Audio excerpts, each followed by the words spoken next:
Good afternoon from Bali, everyone. It's Hanifa Menon from hearthealthbrainhealth.com, encouraging healthy grieving and mindful actions. Today, I wanted to talk about how welcoming we are and get you to reflect on how welcoming you are.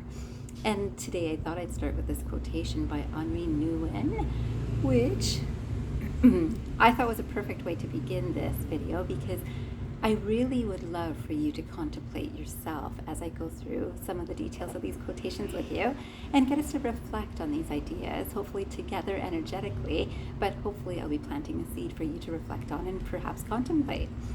So this first quotation says, "True hospitality is welcoming a stranger on her own terms. This kind of hospitality can only be offered by those who found the center of their lives in their own hearts."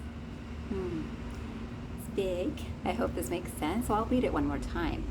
It's again by Henri Nouwen, which says, "True hospitality is welcoming the stranger on her own terms. This kind of hospitality can only be offered by those who found the center of their lives in their own hearts." The center of their lives in their own hearts. So if we look at this quotation, the intention or the meaning that this mind at least gathers out of it is those of us who are working from our hearts. This is the center of our lives, that this is, we're working from our hearts. So this space from our hearts, it does take some effort and time to get to and to understand. And when we work from that space, it's a beautiful way to welcome a stranger. And this is the thing that I'd like us to reflect on is, do we welcome strangers from this space? Because no matter which profession, no matter which work, and no matter if you're a student, there are certain biases that we hold that sometimes people are not conscious that they're holding them. And so I thought I'd plant some of those ideas that what kind of biases could we hold in terms of a stranger? And of course we would know that if someone is a different color than myself, I think they're a stranger, or someone might. If someone looks a little different than myself, maybe they have some deformity, maybe they're really big or they're really small, and that will be an unconscious bias. Maybe someone's really rich, and that's an unconscious bias, and boy, I really want to treat them well because maybe they'll treat me well. That's an unconscious bias. Someone is really poor, so if I'm treating them well, it's because I know they need help. And I can be kind because they're really poor. And these sorts of biases is what I want to bring our attention to. Even if I'm going to a doctor, I feel like I'm going to be very respectful. I go to a nurse and I think, I wonder why I couldn't see the doctor. I'm just seeing the nurse. Unconscious bias. Someone is here to help me with my health care is the basic in this, yet we do not think this way. So it's a title. It's the teacher gets a lot of respect, but a fellow student maybe not. So all of these unconscious biases, or somehow as a teacher, the student gets a lot of respect, but the colleague does not. That sort of idea, or the parent does not. In terms of relationships, we say, hey, the parents get a lot of respect, and the kids, some are good and some are not so good. And guess what? Some parents are good and some are not so good. And guess what? Humans, there's something in us that's good and something that's not good in every single one of us. Now, when we see a stranger, we have a bit of an unconscious bias of I do not know you, so you are not part of me. Whereas if it's a family member, even if they're acting ridiculously, we love them. And love is something that I really feel can be applied to strangers and family alike. And this energy is a space of the heart, of course. So I came across this quotation that came from the Hebrews, and it is, I guess, chapter 13, verse 2 is how I would read this 13:2. It says, "Be not forgetful to entertain strangers, for thereby some have entertained angels unawares." And this is just a thing, we've got divine in all of us. And sometimes a stranger comes and they're very much in need. And it might hit our heart if I need to help this person. Sometimes a stranger comes and they seem very together and they've got it all made in terms of financially, or perhaps they look all together, or perhaps they're driving a fancy car, or sometimes you see their big home or anything, and you've got this bias that that person's doing okay. And we might not think of them as an angel, and yet they might be. And if we think about them as an angel, we might be thinking because maybe they could help me somehow.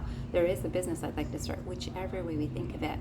So if we come back to this idea of this evenness, if of our interactions with every stranger. This idea of let there be no biases that prevent us from being loving to strangers and, of course, to people that we feel we know. And on that note, I want to make sure that we understand that we are all strangers to each other. A lot of times we feel like I really know this person because this is the person I live with every day.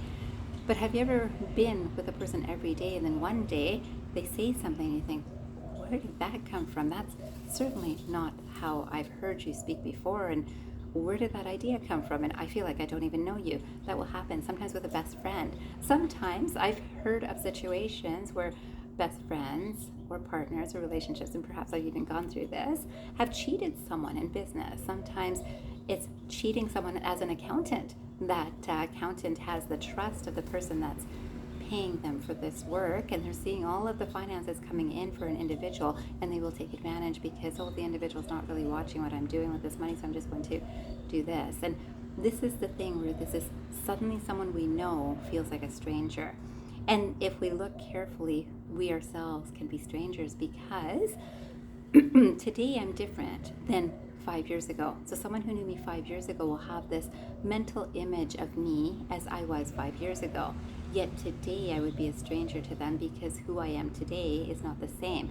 But we have this continuity bias too, that we feel it's the same person. And sometimes we don't give credit to a person who has moved in a really positive way. More often we might say, well, they've really not moved in a good direction, because we've got these biases. Because as long as I like what a person is doing, that's what makes them my friend, or that's what makes them a close family member, that's what makes whatever a good business partner. And as soon as they're a little bit different than what I expect out of them, I don't have the same love and compassion for them. And this is an important detail to recognize, because that then hits on our ego tendencies, that unless this is something like me, then I've got an ego of I'm either better than you or I'm not as good as you. So I can either be jealous of someone and then not feel good about them, or I can either feel like I'm so much better than someone else and feel like they're not worthy of my company. So either of those are ego spaces. And so I thought that, when we're welcoming anyone, and I certainly noticed this in Bali, the easiest thing that I know is universally known, and I think you might know it too, is this quotation which says, a smile is the universal welcome. A smile is the universal welcome. Now, when we've got some unconscious biases, we will not find it easy to smile. And this is really good for us to look into ourselves, of if something does not make us smile, what is it about someone, and especially a stranger, that doesn't allow us to smile freely? Today I was in the market this morning, and I ran into a lady who was, I believe, from Europe somewhere, and very clearly European looking, but I can't remember which country. But I know that she was seeing me at a particular store, and she saw me at two different stores that we were both at similar times. And she said, oh, you speak really good English. Where are you from? I said, from Canada. She said, oh, okay, I'm from here. And I believe it could have been Germany, but all I know is it was from Europe. And it was so nice that the essence of the discussion was that she said that, I speak English and I don't speak Bahasa. Do you speak Bahasa? And I said, not so much, just the basics, the hellos and the thank yous and things like that. So just that much. And she said, yeah, because you seem very comfortable. She said, people see me and they charge me higher. I know they're charging me higher because when I'm out here with my best friend from Java, they charge him less. And it's like the Balinese price or whatever. And then I had to smile, because I hear this all the time as I'm going through, as I'm becoming more comfortable and people are becoming more comfortable with me. I get more and more people reminding me that you're getting the Bali price, Balinese price, same, local. And, as much as I love this, there's such an awareness of why can't it be the price that is for everyone?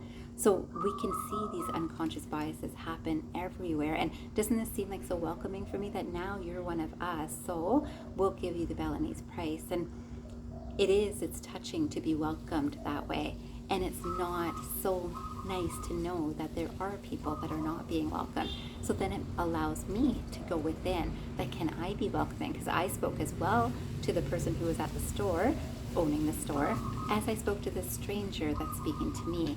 And I let her know that, yeah, I'm really sorry that that's happening for you. She was trying to figure out whether she was being overcharged for certain things that she had bought. And I felt like she had been given good prices.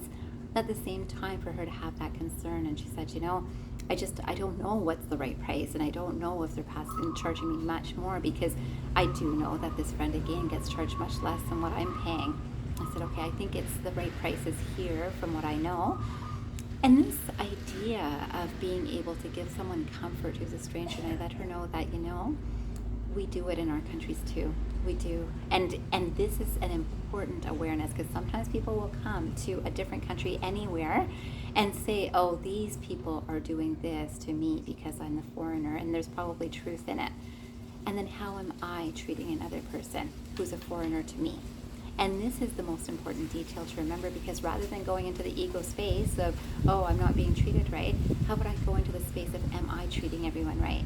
And this is the biggest benefit. And have we got the simplest way to do this is the smile. And the smile, not the strange smile, not the, I wonder what they're all about, or, I hope I can get something out of that person. Whether you're a local person or you're a foreigner, smile and mean it. Do it from the heart. And when that heartfelt space is felt, I believe that is why I'm being welcomed here in Bali too, because I really feel that people feel this heartfelt space from me. And it's such a pleasure to receive the same from them. I don't feel that it's because I've been here for this long that I've suddenly become accepted. I feel that they're suddenly feeling my heartfelt space. And that's such a beautiful space to work from. Now we don't need to wait for the other person to be sharing their heartfelt space for us to be in our own. And that's what I leave you with today. No, I got one more quotation that I'll leave you with. And this is probably the most important in terms of the work I do. And I'm going to plant this seed for you. And it says, maybe the most difficult stranger to welcome is the one who lives inside us. And this is by Mirabelle Starr, and I think it's a beautiful quotation. So again, maybe the most difficult stranger to welcome is the one who lives inside us. Because unless we do this time of introspection of who am I welcoming to others? I can clearly see when people are not welcoming to me. Am I welcoming? That's what I hope that we all are. And until we actually go within to see the stranger that we are, and on a day-to-day basis we will change, and to welcome that change and love the stranger within, to welcome the strangers without us. I hope that you have a fabulous day of contemplating these ideas, and I hope you remember, transform your mind and transform your life. Have a great day, everyone.